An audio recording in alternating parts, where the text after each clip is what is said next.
অন্তর্বর্তীকালীন সরকার যদি নিরপেক্ষ না থাকে তাহলে একটা নিরপেক্ষ সরকার দরকার হবে নির্বাচনের সময়। দেখি যে বেশ কিছু বিষয়ে অন্তর্বর্তীকালীন সরকার নিরপেক্ষতা পালন করতে পারছেন না। বিশ্ববিদ্যালয়গুলোতে লেখাপড়া প্রায় বন্ধ হয়ে গেছে। আমলাতন্ত্র আগের যে ব্যবস্থা ছিল সেই ব্যবস্থায় তারা এখনো সচিবালয় থেকে শুরু করে সমস্ত প্রশাসনে তারা একইভাবে তাদের ভূমিকা পালন করছে, কোনো রকম রদবদল হয়নি। আমরা সোজা কথায় যেটা বুঝি, সাধারণ মানুষ যেটা বোঝেন, যে পরিবর্তনের পরে তারা একটা গণতান্ত্রিক রাষ্ট্র চান।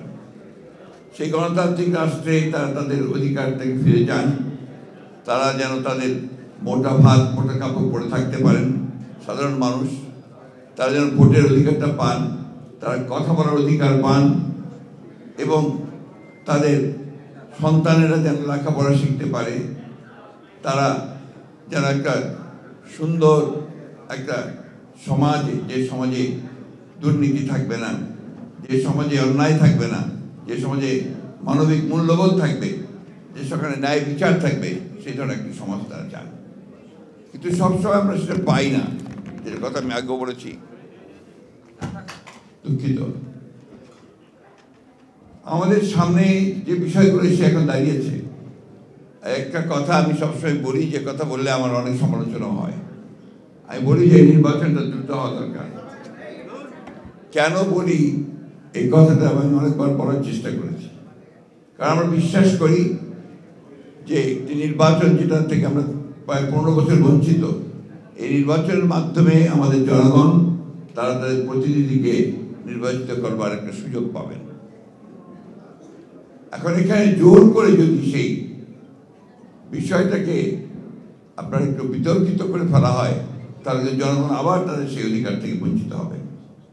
এবং আমাদের যে অভিজ্ঞতা, সেই অভিজ্ঞতা আমরা দেখেছি যে এই ধরনের নির্বাচন যদি দ্রুত না হয়, সময় ক্ষেপণ করা হয়, তাহলে সেখানে অন্যান্য শক্তিগুলো মাথা চাড়া দিয়ে উঠতে থাকে, এবং তখন জনগণের যে চাহিদা, সেই চাহিদা থেকে তারা পুরোপুরিভাবেই বঞ্চিত হয়। আমরা এই কথা বারবার বলতে চাই যে নির্বাচনে কে আসবে সেটা গুরুত্বপূর্ণ নয়, কিন্তু জনগণের অধিকারটা প্রতিষ্ঠিত হবে, সেটার জন্যই কিন্তু আমরা লড়াই করেছি দীর্ঘ 15 বছর। আমি সেই কারণেই বলেছি যে এই সময়টা আমাদের দরকার। সত্যিকার অর্থেই আমরা বর্তমান যে অন্তর্বর্তীকালীন সরকার আছে, সেই সরকারের কাছে আমাদের প্রত্যাশা অনেক।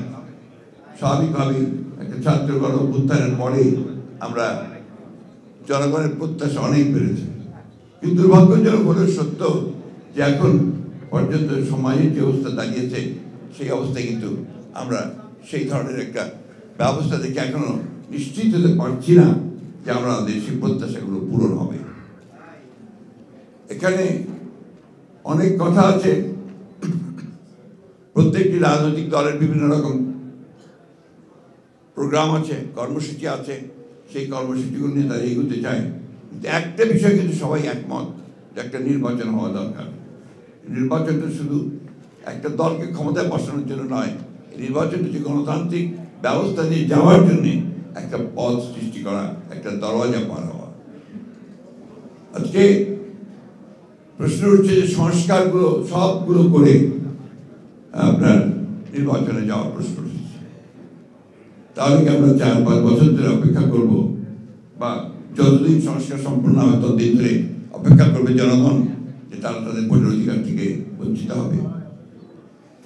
আমরা এখনো দেখছি যে আমাদের আমলাতন্ত্র আগের যে ব্যবস্থা ছিল, সেই ব্যবস্থায় তারা এখনো সচিবালয় থেকে শুরু করে সমস্ত প্রশাসনে তারা একইভাবে তাদের ভূমিকা পালন করছে, কোনো রকম রদবদল হয়নি।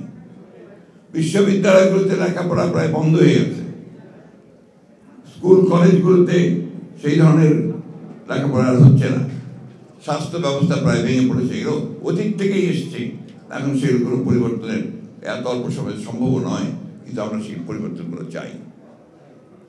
সেই কারণে আমরা বলেছি যে নির্বাচন দ্রুত হওয়া দরকার। নির্বাচন দ্রুত হলে যে দল ক্ষমতায় আসবে, তার যে রাজনৈতিক যে কমিটমেন্ট টু পিপুল থাকবে, সেই কমিটমেন্টগুলো তারা পালন করার জন্য অবশ্যই দায়বদ্ধ থাকবে। আমরা এই কথা আমি গতকালও বলেছি, আমাকে একজন সাংবাদিক ভাই নিয়ে প্রশ্ন করেছেন যে অন্তর্বর্তীকালীন সরকার যদি নিরপেক্ষ না থাকে তাহলে একটা নিরপেক্ষ সরকার দরকার হবে এই নির্বাচনের সময়। আমি কথাটা বলছি না, কারণ আছে।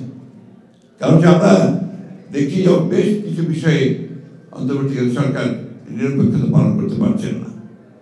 আমি তাই অনুরোধ করব, আমি প্রত্যাশা করব যে আমরা আশা করি যে অন্তর্বর্তীকালীন সরকার তারা সেই নিরপেক্ষতা পালন করবেন এবং দেশে যে সংকট আছে সেই সংকট থেকে দেশকে মুক্ত করবার জন্য তারা কাজ করবেন।